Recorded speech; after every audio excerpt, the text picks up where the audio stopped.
हाय हाय पक्षियों, देखो मेरा सब कुछ लुट गया। मेरी जादुई घड़ी चोरी हो गई है। हाय मेरा भाग्य, अब ये मेरा महल जैसा घर बर्बाद हो जाएगा। बादल कव्वे की माँ सावित्री ऐसे चिल्ला चिल्ला कर पक्षियों को बुला रही थी। चिड़िया, भोजन छोड़ो। लगता है जो बरगद वाले बड़े पेड़ पर कौवों का घर है, वहाँ किसी ने चोरी की है।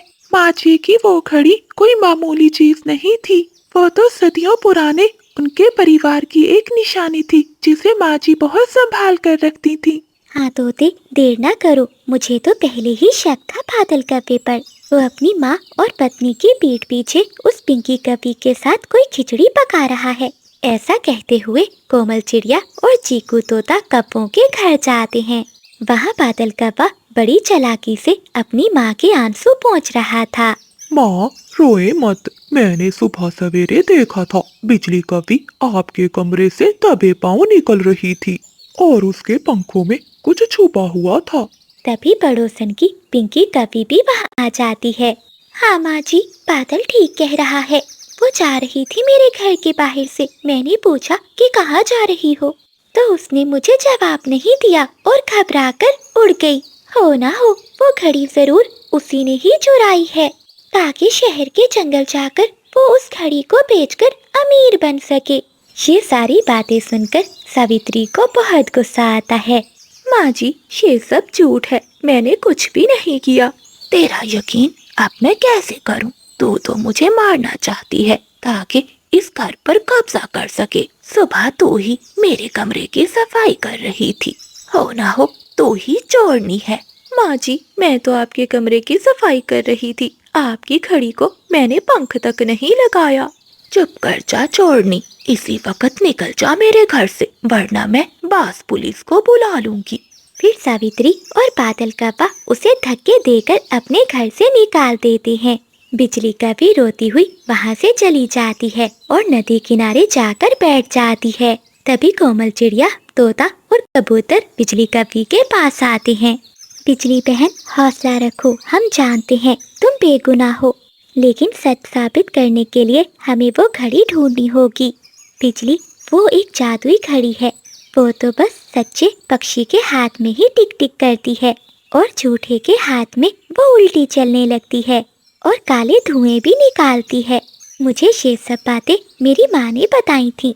लेकिन चिड़िया बहन, वो घड़ी कहाँ होगी और किसने चुराई होगी? हाँ कबूतर भैया, इसी बात का पता लगाने के लिए हमें नीली वादियों में जाना होगा, जहाँ एक बूढ़ी चील रहती है। के पास जादुई शक्तियाँ हैं, वो जरूर हमारी मदद करेगी।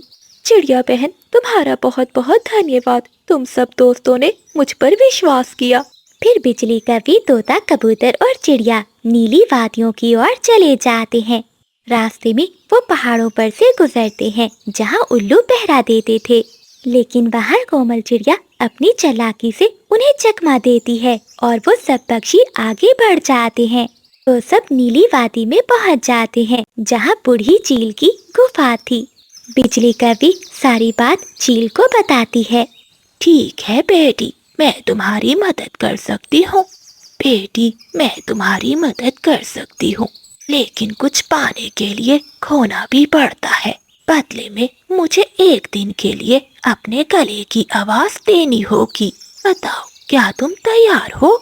हाँ हाँ माँ जी, मैं अपनी आवाज देने के लिए तैयार हूँ। जंगल में मेरी बहुत बदनामी हुई है, मुझे अपनी इज्जत बचानी है। ऐसा कहते हुए बूढ़ी चील बिजली कवि को नीली ऐनक देती है और कहती है, इसे पहनकर तुम चोर के वो निशान देख सकोगी जो हमारी आँखों को नजर नहीं आते। उधर चिड़िया के कहने पर चिंकी तोती पिंकी कवि से दोस्ती का ड्रामा रचाती है। अरे पिंकी बहन, मुबारक हो, अब से तुम इस घर की मलिका हो। वैसे वो घड़ी तुमने कहाँ छुपाई है? मुझे भी तो दिखाओ, सुना है वो घड़ी बहुत सुंदर है। हाँ हाँ तोती सहेली, वो घड़ी तो बादल ने पुराने पीपल के पेड़ में छुपाई है। आज रात जब सब सो जाएंगे, हम इसे निकाल कर नदी में फेंक देंगे, ताकि सबूत ही खत्म हो जाए। वो काली कवि दोबारा इस घर में नहीं आ पाएगी। और उस बुढ़िया का क्या है, किसी समय भी मर सकती है। फिर इस बड़े घर पर मैं अकेली राज करूंगी। लेकिन पिंकी सहेली, मुझे ना भूल जाना। नहीं नहीं, तू मेरी बहुत अच्छी दोस्त है, तुझे तो मैं मीठे मीठे फल खिलाऊंगी। चिंकी तोती वहाँ से चली जाती है। वो जाकर सभी पक्षियों को पिंकी कव्वी की चाल के बारे में बता देती है। रात हो जाती है। बादल कव्वा और पिंकी कव्वी पीपल के पेड़ के पास जाते हैं। पीछे से बिजली कव्वी अपनी सास और सभी पक्षियों को लेकर ऐनक लगाए उनके निशानों के पीछे पीछे उड़ती है। पीपल के खोखले पेड़ में से बादल कव्वा पंख डालकर वो घड़ी निकालता है। तभी बिजली कव्वी सभी को लेकर वहाँ आ जाती है। देख ले माँ जी, घड़ी किसके पंखों में है। सावित्री ये सब देखकर बहुत दंग रह जाती है। जैसे ही बादल कव्वा वो घड़ी अपने पंखों में लेता है तो घड़ी उल्टी चलने लगती है और उसमें से काला काला धुआं निकलने लगता है। बादल, मेरे अपने खून ने मुझे धोखा दिया। तूने अपनी पत्नी पर इल्जाम लगाया और मेरे पंखों से बहुत बड़ा जुल्म करवाया। नहीं नहीं माँ, मैं तो ये घड़ी बिजली से बचाकर यहाँ छुपा रहा था। झूठ मत बोलो बादल, ये घड़ी खुद गवाही दे रही है कि चोर तुम हो। तुमने ही पिंकी कव्वी के साथ मिलकर ये सारी साजिश की है। बादल, चिड़िया ठीक कह रही है। आज से मैं तुझे अपने घर से निकालती हूँ और मैं अपनी पूरी जायदाद बिजली कव्वी के नाम करती हूँ। जादुई घड़ी की चमक से बादल कव्वे के पर झड़ने लगते हैं और उसकी आवाज भी चली जाती है। अब वो एक बिना परों के और बिना आवाज के कव्वा बन गया था। उसे देखकर पिंकी कव्वी भी वहाँ से भाग जाती है। बेटी, मुझे माफ कर दे। मैंने हीरे की कदर ना की और कांच को ही अपना समझा। आज से ये घड़ी तुम्हारी अमानत है और तुम ही इसे संभाल कर रखोगी। सभी पक्षियों की बहादुरी ने एक बेगुनाह को इंसाफ दिलाया। बरगद के पेड़ पर वो बड़ा घर अब दोबारा खुशियों से भर गया था, क्योंकि वहाँ अब झूठ की कोई जगह ना थी।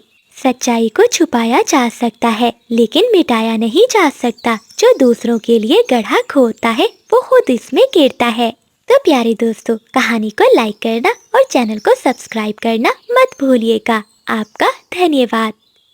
कोमल बहन, देखो तो ये बादल कव्वा आधी रात को मलका सावित्री के कमरे में क्या कर रहा है और उसके पंख में वो चमकता हुआ क्या है। तोते भैया चुप कर जाएं, वो शाही माला है। ये जादुई माला लेकर बादल कव्वा पूरी जंगल पर राज करना चाहता है। रात को जब मैं मलका को भोजन देने आई थी तो बादल को देखा था मैंने। वो पानी में कुछ दवा मिला रहा था। अब मुझे सब समझ आ गया। वो ये माला चुराना चाहता है ताकि वो नीली कव्वी के साथ मिलकर इस जंगल का बादशाह बन सके। लेकिन कोमल बहन, हम नौकरों की बात भला कौन सुनेगा। अगर बादल को पता चल गया तो वो हमें यहाँ से निकाल देगा। हाँ तोते भैया, बस मैं भी इसीलिए चुप रहा है। वो रोने लगती है। तभी कोमल चिड़िया बुलबुल तोते और कबूतर को लेकर वहाँ आ जाती है। तोता कहता है, माँ जी, आपने इन कव्वों के लिए अपनी बहू को कितना तंग किया। ये कव्वे तो बहुत बुरे हैं। ये शुरू से ही आपका घर छीनना चाहते थे। माँ जी, मैंने इन कव्वों की बातें सुन ली थी। ये आपसे झूठ बोलकर आपको मेरे खिलाफ भड़का रहे थे। बादल कव्वा और बिजली कव्वी बहुत गुस्से में थे। वो बूढ़ी सास पर हमला कर देते हैं। तभी कोमल चिड़िया बीच में आती है और वो घायल हो जाती है। ये देखकर चिड़िया के दोस्त कव्वों की खूब पिटाई करते हैं और उन्हें मार मार कर वहाँ से भगा देते हैं। कोमल बेटी, मुझे माफ कर दे। मैंने हीरे की कदर नहीं की और इन काले कव्वों की काली बातों में आ गई। माँ जी, आप मुझसे माफ़ी ना मांगिए। आप बड़ी हैं, आपको मुझ पर भरोसा हो गया है, मेरे लिए यही काफ़ी है। तो प्यारे दोस्तों, बाहर के पक्षी हमेशा दूसरों के घरों में आग लगाते हैं, लेकिन घर तभी बचता है जब घर वाले एक दूसरे पर भरोसा रखें। चिड़िया की सास को अपने किए पर बहुत पछतावा होता है। अब उनका परिवार फिर से खुशियों भरा हो गया था। बादल और बिजली को अब उस पीपल के पेड़ की तरफ देखने की भी हिम्मत नहीं थी। तो प्यारे दोस्तों, अगर आपको ये कहानी अच्छी लगी है तो इसे शेयर करें और अपने घर वालों की कदर करें। सब्सक्राइब करना मत भूलिएगा। मिलते हैं अगली कहानी में। अरे ओ कोमल, कहाँ मर गई? सुबह से मैं प्यासी बैठी हूँ। क्या तेरी माँ ने बड़ों को पानी पूछने का नहीं सिखाया? आ गई माँ जी। मैं तो नदी से ठंडा पानी लेने गई थी। रास्ते में बहुत तेज हवा चल रही थी, इसलिए आने में देर हो गई। बहाने बनाना तो कोई तुझसे सीखे। जा, जब तक मेरा बेटा घर नहीं आता तू इस घोंसले में कदम नहीं रखेगी। कोमल चिड़िया चुपचाप रोती हुई घर से बाहर चली जाती है। जंगल के सबसे पुराने बरगद के पेड़ पर बंटी चिड़ा अपनी पत्नी और माँ के साथ रहता था। कोमल एक ऐसी चिड़िया थी जिसकी आवाज में शहद जैसी मिठास थी, लेकिन सावित्री को वो आवाज कांटों की तरह चुभती थी।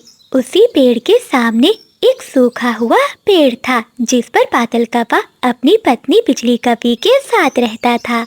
वो कव्वे बहुत शैतान थे। बादल, लोहा गर्म है।